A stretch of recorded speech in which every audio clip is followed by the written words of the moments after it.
Hi everyone, welcome back to my channel, welcome back to this video. It's all about my gap year that I took. This video comprises of 7 questions where I'm going to be just answering them and just giving you a little bit of an insight into what I did on my gap year. Question number 1, when did you take your gap year? So I took my gap year in 2017 to 2018, yeah. So this was when I was finishing sixth form, basically after I did my interrail, because if you've seen that video, I'll link it below, I went on my gap year. So I was 18 years old. Question number 2, was it a gap year or was it a gap year?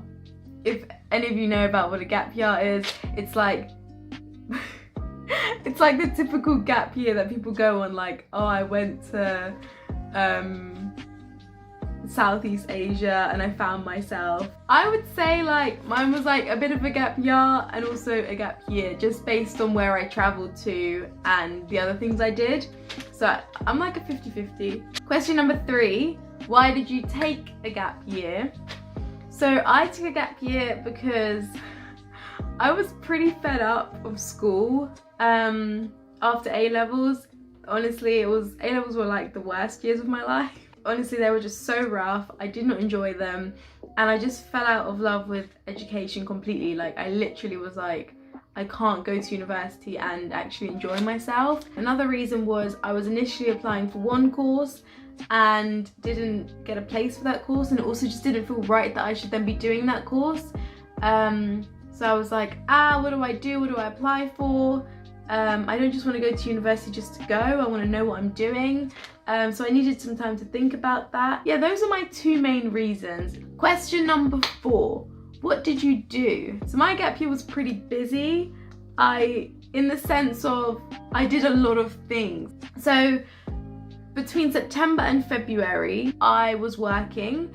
I had no money after interrailing, so have no fear, guys, do not fret. If you're starting your year on £0, it's very possible to still have a great year. I literally worked 7 jobs, like catering, customer services, worked at Winter Wonderland on a food truck. Like, I did a lot of jobs.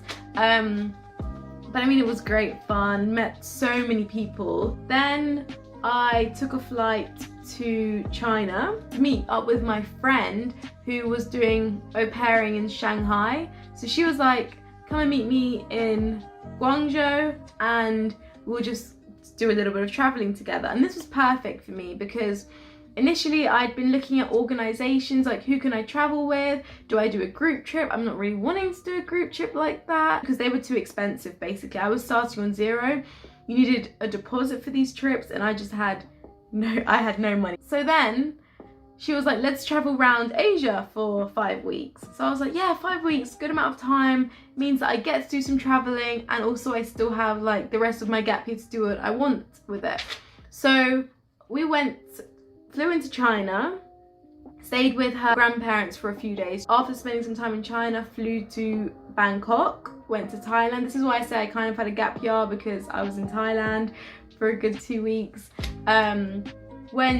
Spent some time in Bangkok, went down to the Thai islands, went to 2 islands, Koh Samui and Koh Tao. So we did some fun activities like scuba diving in those islands. Then we went to Malaysia, went to KL, Kuala Lumpur, the capital.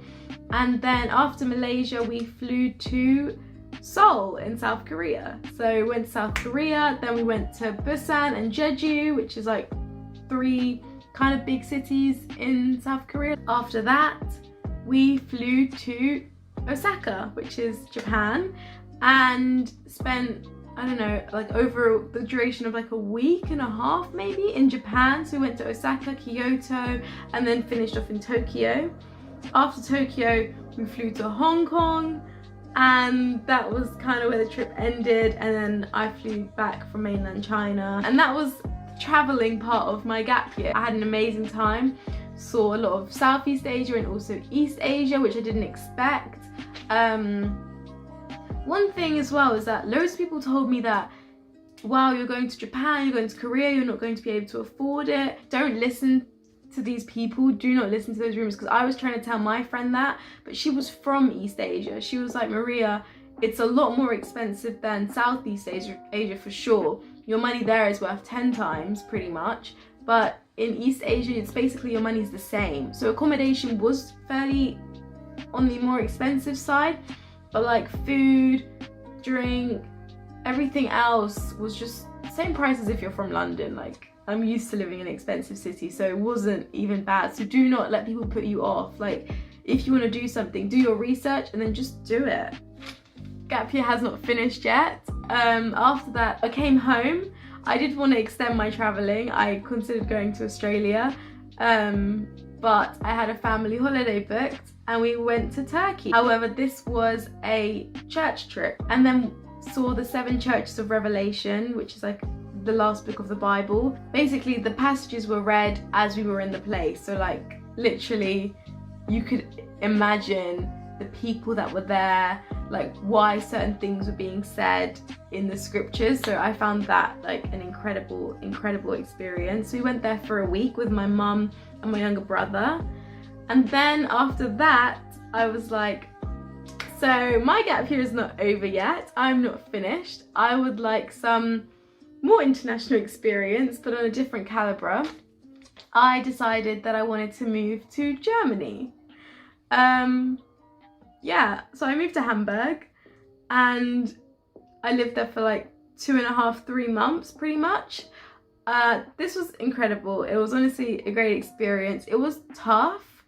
It taught me a lot about myself, but I'm really glad I did it. I made some incredible friends and just life-changing experiences, you could say. So what I did there is I just got a job straight away, just worked in retail and at Brandy Melville, if any of you know. So that was good because I wanted to improve my German and just immerse myself in a familiar culture, because my mum's family live in Germany, but I'd never like been visited even for longer than 2 weeks at a time. So this was definitely an experience. Obviously I stayed with family, so one thing like that I would recommend is if you want some sort of long-term abroad experience, not everyone's going to have family abroad, but au pairing gives you a pretty similar experience to what I had. There are so many opportunities. I also did briefly look into that.